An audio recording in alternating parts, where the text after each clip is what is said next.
Hello everyone, welcome back to our channel. So కేరళలో అయితే ఈ గడ్డి పీకడానికి కూడా ఎంత కాస్ట్ అయితే చెప్తారంటే, పైగా అది కూడా ఈ విధంగా అయితే మనం చేస్తున్నట్లుగా ఇలా వేర్లు తీసి కలుపు మొక్కలు వస్తూ ఉంటాయి కదా గ్రాస్ ఉన్నప్పుడు. సో అదంతా కూడా తీయడానికి కూడా వాళ్ళకి ఓపిక ఉండదన్నమాట. ఒక్కొక్కటి ఈ విధంగా తీయడానికి మొత్తం అంతా కూడా కట్ చేసేస్తారు. అవి మళ్ళీ కూడా మొలుస్తాయి. వేర్లతో తీసేస్తేనే కదా అవి చక్కగా అక్కడి వరకు అయితే కొన్ని రోజుల వరకైనా రాకుండా అయితే ఉంటాయి. ఒక పర్సన్‌కి 1 డే వర్క్ చేస్తే రూ. 1000 అయితే ఇయ్యాల్సి ఉంటుంది. ఈ చిన్న పనికి. సో నేనే ఇంక ఓపిక తెచ్చుకొని ఇలా ఒక్కొక్క బ్లాక్‌లో కూర్చుంటూ చిన్నగా అన్నీ కూడా మొత్తం అంతా మొలకలు అన్నీ కూడా తీసేస్తున్నాను.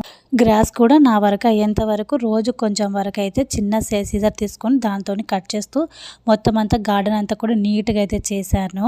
కేరళలో ఏం చేస్తున్నావు అంటే గడ్డి పీకుతున్నానని చెప్పుకోవాలి కదా! అందుకే ఈ పని అయితే పెట్టుకొని మొత్తం అంతా ఎలాగో పని చేసినట్లు ఉంటుంది, క్లీన్ కూడా అవుతుంది కదా అని చెప్పేసి స్టార్ట్ చేసేసాను. మెల్లిమెల్లిగా రోజు కొద్ది కొద్దిగా అయితే అన్నీ చేసుకుంటున్నాను. అదే నేను నార్మల్‌గా హెల్తీగా ఉండింటే ఒక్క రోజులో మొత్తం గార్డెన్ మొత్తం అంతా కూడా క్లియర్ చేయను. బట్ వర్కర్స్‌ని పెట్టుకుంటే ఇద్దరొస్తారు. 2 ఆర్ 3 డేస్ అయితే చేస్తారనమాట ఈ ఇంత చిన్న పనికి. ఒక 10 నిమిషాల్లోనే ఇంత అయితే తీసేసాననమాట. ఈ విధంగా అంతా కూడా వేళ్ళతో సహా పీకేస్తే మళ్ళీ చాలా డేస్ వరకైతే రాకుండా అయితే ఉంటాయి కలుపు మొక్కలు.